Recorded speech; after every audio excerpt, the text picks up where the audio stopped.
اللہ کے رسول صلی اللہ علیہ وسلم کی ایک حدیث جس میں آپ صلی اللہ علیہ وسلم نے فرمایا کہ اللہ رب العالمین بغیر پاکی کے کوئی بھی عبادت قبول نہیں کرتا. یہاں پر نماز کا ذکر ہے. اللہ رب العالمین بغیر پاکی کے، بغیر طہور کے کسی بندے کی نماز کو قبول نہیں فرماتا. یہ چوتھی چیز تھی. پانچویں چیز جو نماز کے شرائط میں سے ہے، دخول الوقت فلا تصح قبلہ، نماز کا وقت داخل ہونا شرط ہے. نماز کے وقت داخل نہیں ہوا اگر آپ نے پڑھ لیا، یہ جائز نہیں ہے، درست نہیں ہے، اور آپ کی نماز قبول نہیں ہو سکتی. جو آیت میں نے آپ کے سامنے پڑھی حمد و ثنا کے بعد، سورہ نساء کی آیت ہے. اللہ فرماتا ہے فَأَقِيمُوا الصَّلَاةَ، نماز کو قائم کرو. کیوں؟ إِنَّ الصَّلَاةَ كَانَتْ عَلَى الْمُؤْمِنِينَ كِتَابًا مَوْقُوتًا، کہ مومنوں پر نماز کا جو وقت ہے وہ وقت مقررہ پر مومنوں کو چاہیے کہ وہ نماز پڑھے. جو وقت اللہ نے بتایا، جو وقت ہمیں شریعت بتاتی ہے، اس وقت میں ہمیں نماز پڑھنا ضروری ہے. یہ بھی نماز کے شروط میں سے ہے. پیارے نبی صلی اللہ علیہ وسلم نے فرمایا، بخاری اور مسلم کی حدیث ہے، ایک صحابی تھے جو آپ صلی اللہ علیہ وسلم سے پوچھے ای الاعمال افضل، اے اللہ کے رسول، اعمال میں، نیکیوں میں سب سے زیادہ افضل نیکی، سب سے زیادہ افضل عمل کون سا ہے؟ تو اس وقت اللہ کے رسول نے فرمایا الصلاۃ لوقتها، نماز کو اس کے وقت پر ادا کرنا یہ سب سے بہترین اور سب سے افضل عمل ہے. اگر کسی کو شرعی عذر ہو گیا، نماز کا وقت اس کو نہیں معلوم، وہ سو گیا، تو وہ قابل، اس کا عذر قبول کیا جائے گا. نیند کب آئے گی کب نہیں آئے گی انسان کو پتہ بھی نہیں ہوتا. تو اس لیے یہاں پر شریعت نے اجازت دی ہے کہ اگر وہ سو گیا، اٹھتے ہی اگر اس کو معلوم ہو گیا کہ نماز کا وقت گزر گیا، مجھے جا کر نماز پڑھنا ہے، تو اس کے لیے فرض عین ہے، اس کے لیے واجب اور ضروری ہے کہ وہ آئے اور نماز کو مکمل کرے. یہ پانچویں شرط تھی. چھٹی شرط سترۃ العورہ، یعنی اپنی شرمگاہ کو چھپانا. مرد کی جو عورہ ہے، جس مرد کا کہاں سے چھپنا لازم ہے نماز کے دوران؟ کمر سے لے کر گھٹنے تک، کمر سے لے کر گھٹنے تک یہ مرد کو چھپانا ضروری ہے. ناف سے لے کر گھٹنے تک ایک مرد کو چھپانا خصوصاً نماز کے اندر یہ ضروری ہے. لیکن عورت کے لیے صرف نماز کے دوران وہ اپنا چہرے کو کھولا رکھ سکتی ہے، ورنہ تمام اعضاء کو اس کا چھپانا یہ لازمی ہے.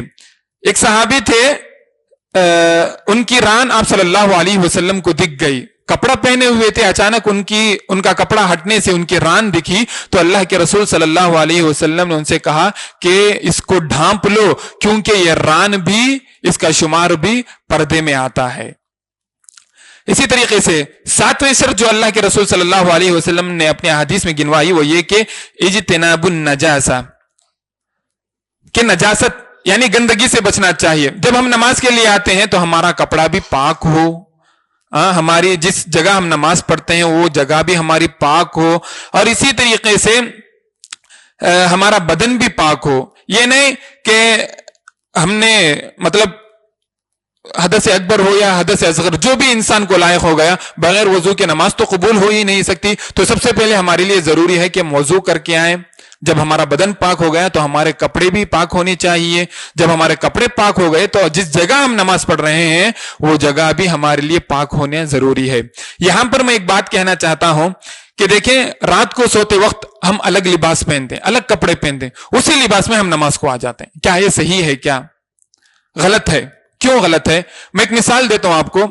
رات میں جو کپڑے آپ پہن کر سوتے ہیں وہی کپڑے آپ شادی میں پہن لے کر جاتے ہیں. کیا آپ کا ذہن یہ سوچتا کیا کہ یہی کپڑے میں شادی میں پہن لے کر جاؤں، کسی فنکشن ہال میں جاؤں؟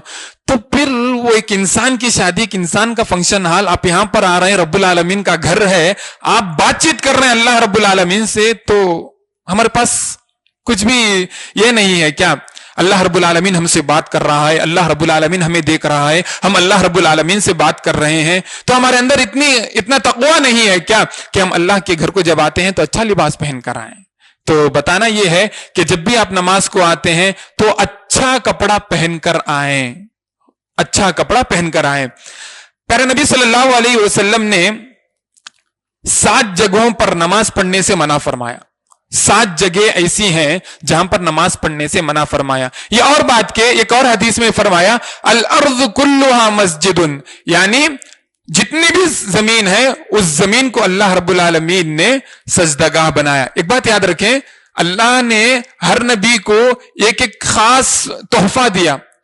اللہ کے رسول کو جو تحفہ ملا وہ یہ کہ ساری زمین کو اللہ رب العالمین نے سجدے کے طور پر بنا دیا. اللہ کے رسول نے فرمایا جب بھی تمہیں سفر میں ہو یا پھر کہیں پر بھی ہو، نماز کا وقت ملے تو نماز پڑھ لو. لیکن ایک اور حدیث میں یہ بات بتائی گئی کہ 7 ایسے مقامات ہیں جہاں پر نماز پڑھنا منع ہے. کون سی؟ پہلی چیز بتائی گئی مقبرہ، قبرستان میں ہم نماز نہیں پڑھ سکتے. دوسری چیز حمام میں بھی نماز نہیں پڑھ سکتے. تیسری چیز جو اللہ کے رسول نے بتائی بیت الخلاء میں بھی ہم نماز نہیں پڑھ سکتے. اسی طریقے سے چوتھی چیز جہاں پر اونٹ کو باندھا جاتا ہے، اس زمانے میں اونٹ زیادہ تھے تو اللہ کے رسول نے بتایا کہ جہاں پر اونٹ باندھا جاتا ہے وہاں پر بھی نماز نہیں پڑھنا، اس وجہ سے کہ اونٹ کے اندر سب سے زیادہ شرارت ہوتی ہے. اونٹ بازو ہے، اگر کوئی بندہ نماز پڑھتا ہے تو اگر اونٹ کو شرارت سوجی تو انسان کا حشر کچھ بھی کر کے چھوڑیں گا. اور سب سے بڑی بات، انسان کے اندر اطمینان نہیں رہتا کہ کیا کب ہو جائے گا، کب وہ لات مار دے گا، کب کیا کچھ کر دے گا. تو اس لیے کہا کہ جہاں پر اونٹ باندھا جاتا ہے وہاں پر بھی نماز نہیں پڑھیں گے. چوتھی چیز بھی. پانچویں چیز جہاں پر بھی تصویر ہو، جہاں پر بھی فوٹوز وغیرہ ہو وہاں پر بھی ہم نماز نہیں پڑھ سکتے. پیارے نبی صلی اللہ علیہ وسلم کی جو مسجد تھی مسجد نبوی، بغل میں ہی حضرت عائشہ رضی اللہ تعالی عنہا کا حجرہ تھا. حجرے کے پاس حضرت عائشہ نے ایک پردہ لٹکایا ہوا تھا جس میں غالباً کچھ تصویریں تھیں یا پھر پھول کے تصویریں تھیں. تو اللہ کے رسول صلی اللہ علیہ وسلم سخت ناراض ہوئے اور کہا کہ ان کو ہٹاؤ. تو پتہ یہ چلا کہ جب ہم نماز پڑھتے ہیں ہمارے سامنے کوئی ایسی تصویر ہی نہ ہو کہ جس سے ہماری نماز میں غلطی کا امکان ہو. یہ پانچویں چیز ہوئی. چھٹی چیز جس میں آپ صلی اللہ علیہ وسلم نے فرمایا خانہ کعبہ کی چھت پر نماز نہیں پڑھ سکتے. کیوں؟ فَوَلِّ وَجْهَكَ شَطْرَ الْمَسْجِدِ الْحَرَامِ، اللہ نے نماز کے وقت اپنا چہرہ قبلے کی طرف رخ کرو یہ بات بولی ہے. لیکن اگر کوئی شخص کعبۃ اللہ کے اوپر چڑھ کر نماز پڑھتا ہے تو اس کا رخ قبلے کی جانب نہیں ہوتا. یہ چھٹی چیز ہوئی. آخری اور ساتویں چیز جس میں اللہ کے رسول صلی اللہ علیہ وسلم نے فرمایا غصب کردہ زمین. ایک شخص ہے جس نے دوسروں کی زمین چھین لی، ہڑپ کر لی، آپ وہاں پر جا کر نماز پڑھیں گے. آپ کو معلوم ہے، اگر آپ کو نہیں معلوم تو الگ بات، اگر آپ کو معلوم ہے تو وہاں پر نماز پڑھنا یہ آپ کے لیے جائز اور درست نہیں ہے. اسی طریقے سے نماز کا جو 8واں شرط ہے اس میں یہ بتایا گیا استقبال القبلہ، قبلے کی طرف رخ کر کے نماز پڑھنا یہ ضروری ہے. جو آیت میں نے آپ کے سامنے پڑھی ابھی اس سے پہلے فَوَلِّ وَجْهَكَ شَطْرَ الْمَسْجِدِ الْحَرَامِ، مسجد حرام کی طرف، کعبۃ اللہ کی طرف اپنے چہرے کا رخ کر کے نماز پڑھیں. پیارے نبی صلی اللہ علیہ وسلم نے فرمایا، صحیح مسلم کی حدیث ہے، اذا قمت الى الصلاة فاسبغ الوضوء ثم استقبل القبلة فكبر، جب بھی تم نماز پڑھنے کے لیے کھڑے ہو جاؤ تو سب سے پہلے آپ اچھے طریقے سے وضو کرو، پھر قبلے کی طرف رخ ہو کر نماز پڑھو، فکبر، پھر اللہ اکبر کہو. تو معلوم ہوا کہ نماز کے شرائط میں سے یہ شرط بھی ہے کہ استقبال قبلہ، قبلے کی جانب رخ کر کے نماز پڑھنا یہ ضروری ہے. آخری اور 9ویں چیز جو اللہ کے رسول نے بتائی النیہ، نیت یعنی القصد والارادۃ. نیت کہتے ہیں قصد کرنا، ارادہ کرنا. یہ نہیں کہنا کہ پرانے زمانے میں کیا ہوتا تھا، لوگ کہ اللہ میں نماز پڑھوں، میری نماز کو قبول کر، مطلب ایسے کچھ ایسے الفاظ استعمال کرتے تھے. نیت یہ ہے کہ نیت کے سلسلے میں کہا گیا النیت عمل القلب، نیت زبان سے نہیں ادا کی جاتی بلکہ دل کے ارادے کا نام نیت ہے. دل میں اگر ہماری نیت ہے کہ مجھے نماز پڑھنا ہے، اذان ہو گئی، اب دل میں کیا خیال آئے گا، بھئی نماز پڑھنا ہے، تو آرام سے الحمدللہ آپ کی نیت مکمل ہو گئی. تو یہ تقریباً 9 شروط تھے کہ جن کی بنا پر ہماری نماز ہوگی. اگر ان 9 شرائط میں سے بھی ایک شرط بھی اگر مفقود ہوتی ہے، نکل جاتی ہے، تو ہماری نماز قبول نہیں ہو سکتی، نماز ہماری باطل ہو جاتی ہے. اب رہا مسئلہ ارکان کے سلسلے میں. نماز کے اندر بھی بہت سارے ارکان ہیں. نماز کے اندر 14 ارکان ہیں. ارکان کسے کہا جاتا ہے؟ نماز میں ہم جو کچھ بھی پڑھتے ہیں، نماز میں جو کچھ ہم کرتے ہیں، رکوع کرتے ہیں، قیام کرتے ہیں، سجدہ کرتے ہیں، دونوں سجدوں کے درمیان بیٹھتے ہیں، یعنی جن پر نماز کی حقیقت کا دار و مدار ہو. مثال طور پر اگر ہم ہاتھ باندھ لیے تو سمجھنے والا کیا سمجھے گا؟ بھائی یہ نماز پڑھ رہا ہے. رکوع میں جائیں گے تو سمجھیں گا کہ نماز پڑھ رہا ہے. تو یہی بتایا کہ یہ ارکان میں داخل ہے. تو ارکان کتنے ہیں؟ 14 ارکان ہیں. پہلا رکن جو فرمایا گیا، القیام فی الفرض علی القادر، کھڑے ہو کر نماز پڑھنا یہ فرض ہے. وقوموا للہ قانتین، اللہ کے لیے کھڑے ہو جاؤ. اگر ہمارے پاس قدرت نہیں ہے تو کیا کرنا؟ شریعت، ارے دیکھو اسلام کتنا پیارا مذہب ہے جی ہمارا. اگر نماز پڑھنے ہم نہیں ہوا، بولو کھڑ کر نماز نہیں پڑھ سکتے، بیٹھ کر پڑھو. بیٹھ کر بھی نہیں ہوتا لیٹ کر پڑھو، لیٹ کر بھی نہیں ہوتا اشاروں سے پڑھو. اتنا پیارا مذہب، اگر کوئی آپ کو اتنے آفرز دے رہا ہو تو آپ قبول کرنے والا اس آفر کو نہیں ہو تو کتنی بڑی حماقت ہوگی ہم مسلمانوں کی. اللہ تبارک اللہ کے رسول نے یہیں پر فرمایا، القیام فی الفرض علی القادر، قدرت ہے آپ کے پاس، اگر آپ کھڑنے کی طاقت رکھتے ہو، استطاعت رکھتے ہو تو کھڑ کر نماز پڑھو. ایک حدیث ہے، راوی حدیث حضرت عمران بن حسین، راوی حدیث حضرت عمران بن حسین رضی اللہ تعالی عنہ ہیں. ان کو بواسیر کی بیماری ہو گئی تھی، بواسیر کی بیماری ہو گئی تھی. تو اللہ کے رسول سے وہ پوچھتے ہیں کہ اللہ کے رسول مجھے بواسیر کی بیماری ہو گئی ہے تو مجھے نماز کھڑ کر پڑھنے کے لیے تکلیف ہوتی ہے. تو اللہ کے رسول نے ان کو بتایا کہ اگر آپ کو قدرت نہ ہو تو آپ بیٹھ کر پڑھو، اگر اس میں بھی آپ کو قدرت نہیں ہے تو لیٹ کر پڑھو، اگر اس میں بھی آپ قدرت نہیں رکھتے تو اشاروں کے ذریعے پڑھو. تو معلوم یہ ہوا کہ نماز کا سب سے پہلا رکن یہ ہے کہ نماز کو کھڑ کر ادا کیا جائے. اگر قدرت نہ ہو تو اب جیسے آپ چاہیں بیٹھ کر، لیٹ کر یا پھر اشاروں کے ذریعے نماز پڑھ سکتے ہیں. دوسرا رکن جو یہاں پر بتایا گیا، تکبیرۃ الاحرام، تکبیرۃ الاحرام یعنی تکبیر تحریمہ کہنا.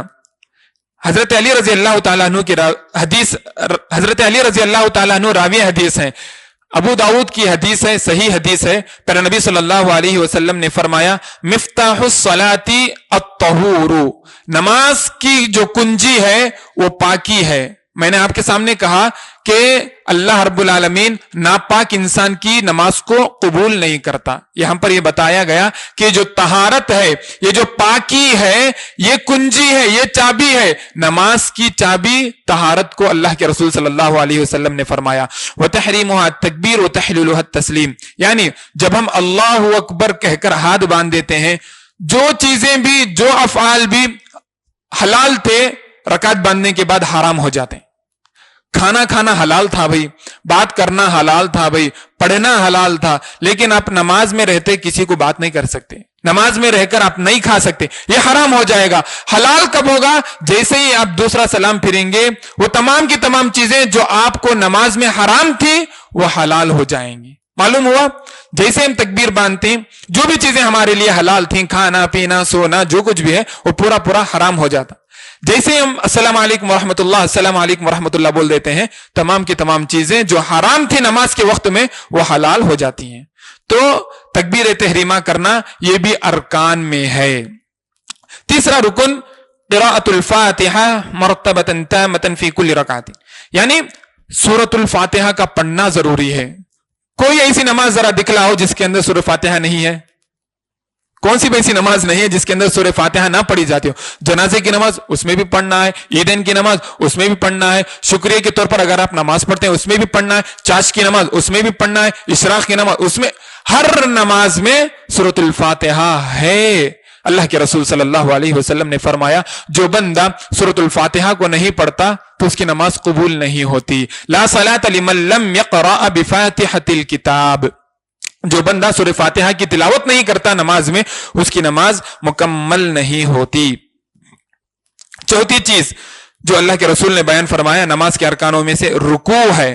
یہ ہر رکعت میں ہوتا ہے، ہر رکعت میں رکوع کرنا یہ بھی نماز کے رکن میں ہے. اللہ رب العالمین نے فرمایا، اے ایمان والو، یا ایھا الذین آمنوا ارکعوا اسجدوا، اے ایمان والو رکوع کرو اور سجدہ کرو. اللہ کے رسول صلی اللہ علیہ وسلم کی حدیث ہے، صحیح بخاری کے اندر یہ حدیث موجود ہے، ثم ارکع حتی تطمئن راکعا، کہ جب ہم رکوع کو جاتے ہیں تو اطمینان کے ساتھ جانا چاہیے، اطمینان کے ساتھ اٹھنا چاہیے. پوری کی پوری نماز ہماری اطمینان کے ساتھ ہوگی، تبھی جا کر یہ قابل قبول ہوگی. اسی طریقے سے ایک اور حدیث جس میں پیارے نبی صلی اللہ علیہ وسلم نے فرمایا کان اذا رکع امکن یدیہ من رکبتیہ، جب بھی آپ صلی اللہ علیہ وسلم رکوع کرتے تو اپنے ہاتھوں کے ذریعے اپنا جو گھٹنا ہوتا اس کو مکمل طور پر پکڑ لیتے. آپ صلی اللہ علیہ وسلم کی نماز کا یہ حالت تھا کہ مکمل طور پر اپنے گھٹنے کو پکڑ لیتے. یہ بھی نماز کے ارکان میں سے ہے.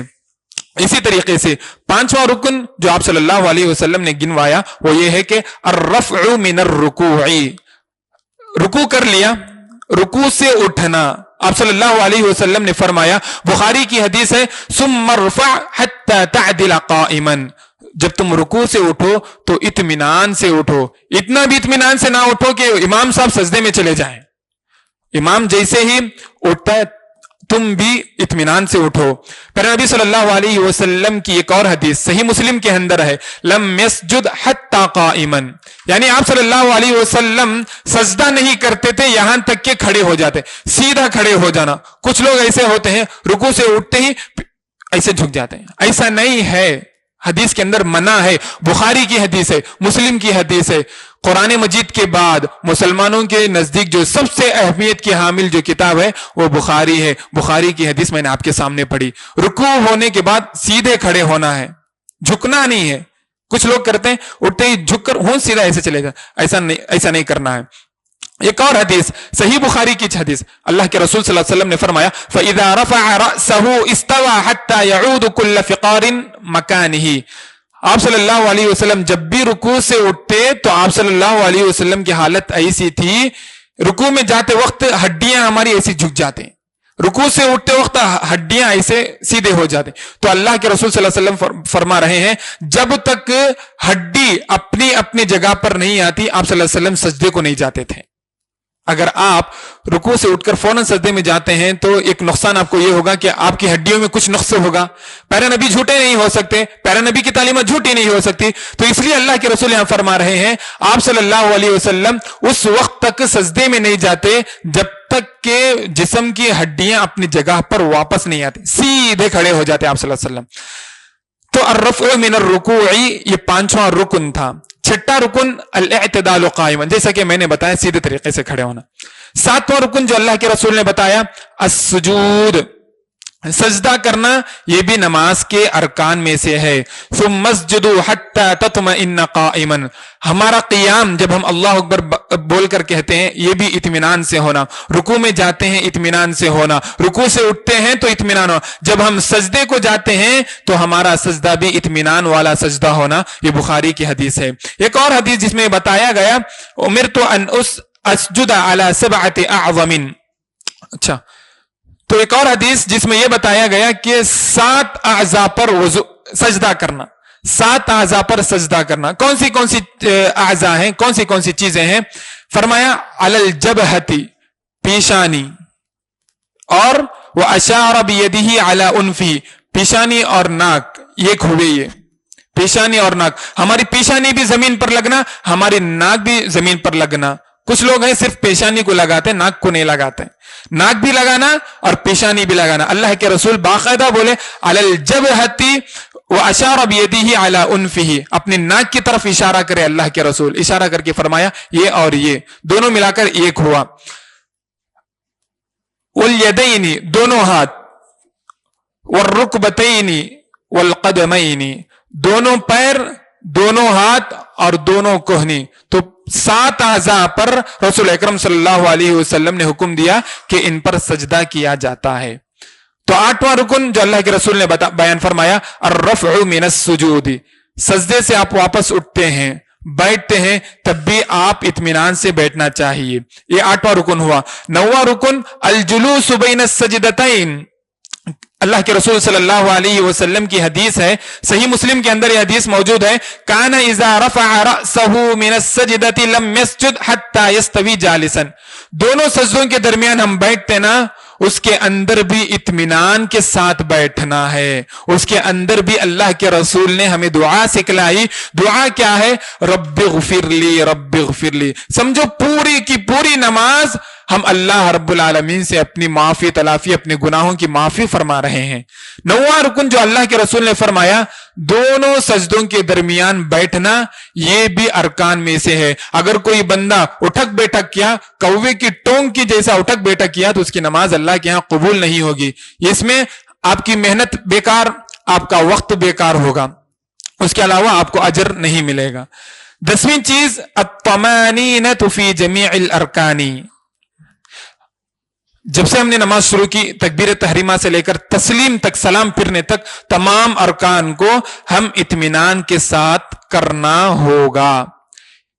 ایک صحابی آپ صلی اللہ علیہ وسلم مسجد نبوی میں بیٹھے ہوئے تھے. ایک صحابی آئے، نماز پڑھ رہے تھے، تکبیر تحریمہ باندھا، فوراً رکوع میں چلے گئے، فوراً مطلب سمجھو نا، جلدی جلدی نماز پڑھ رہے تھے.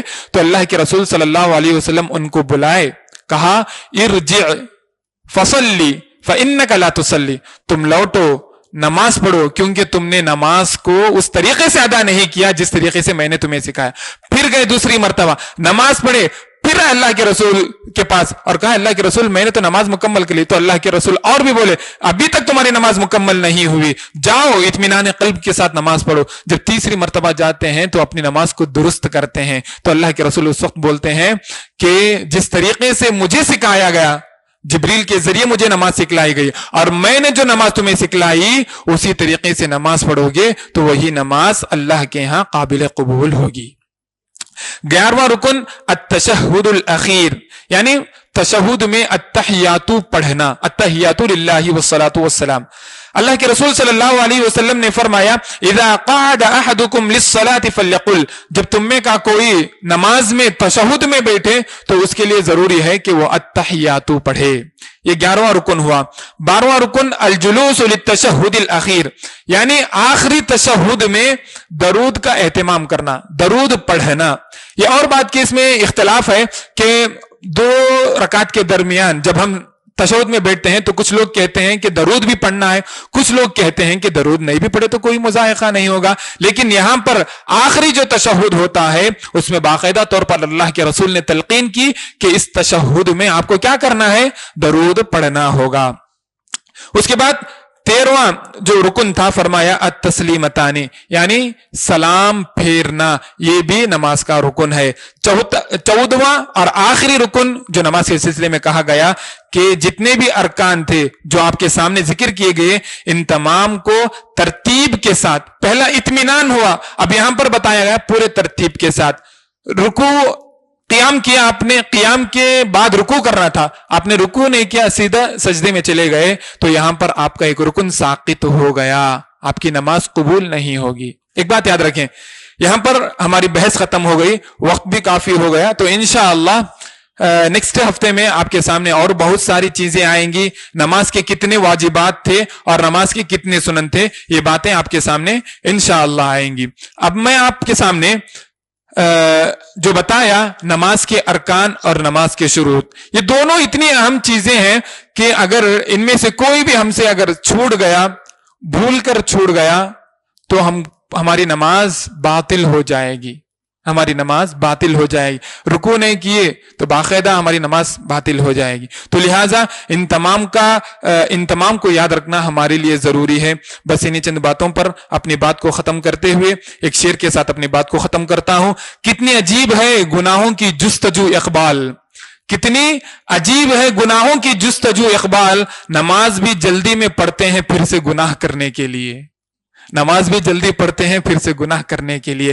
رب العالمین سے میں دعا کرتا ہوں کہ رب العالمین جو کچھ میں نے کہا، اللہ اگر یہ صحیح ہے، سچ ہے، تو اللہ یہ تیری جانب سے ہے. اگر میرے سے سبقت لسانی ہو گئی یا پھر میری زبان میں کچھ ایسی باتیں آ گئیں جو قرآن اور صحیح حدیث کے مخالف تھیں، اے اللہ یہ میری اور شیطان کی جانب سے، اللہ تو مجھے معاف فرما، اے اللہ تو مجھے اور یہاں پر جتنے بیٹھے ہوئے ہیں تمام کو جو شرائط بیان کیے گئے، جو نماز کے ارکان بتائے گئے، ان تمام کو مد نظر رکھتے ہوئے نمازوں کا اہتمام کرنے والا بنا۔ اے اللہ ہم میں سے جو لوگ بیمار ہیں اللہ ان کو شفائے عاجل و کامل عطا فرما۔ اے اللہ ہم میں سے جو لوگ مخروض ہیں، جن کے سروں پر قرض کا ایک یہ چڑھا ہوا ہے، اے اللہ تو ان کا حامی و ناصر ہے، اللہ تو ان کی مدد فرما، اے اللہ ان کی غائبانہ طور پر مدد فرما۔ اے اللہ ہم میں سے جو مرحومین انتقال ہو چکے ہیں، اے اللہ ان کی قبر کو منور کر دے، اے اللہ ان کو جنت الفردوس میں اعلیٰ سے اعلیٰ مقام عطا فرما۔ اے اللہ ہم تمام مسلمانوں کی حفاظت فرما، اے اللہ مسلمان جہاں کہیں بھی رہے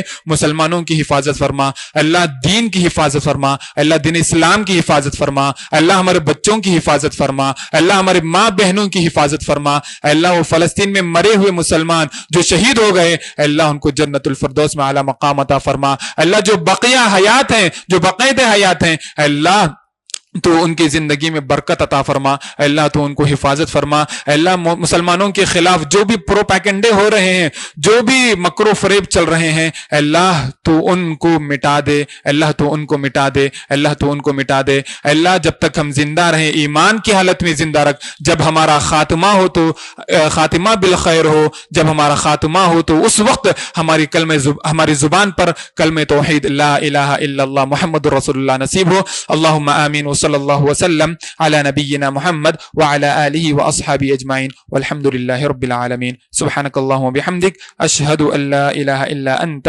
استغفرک واتوب الیک۔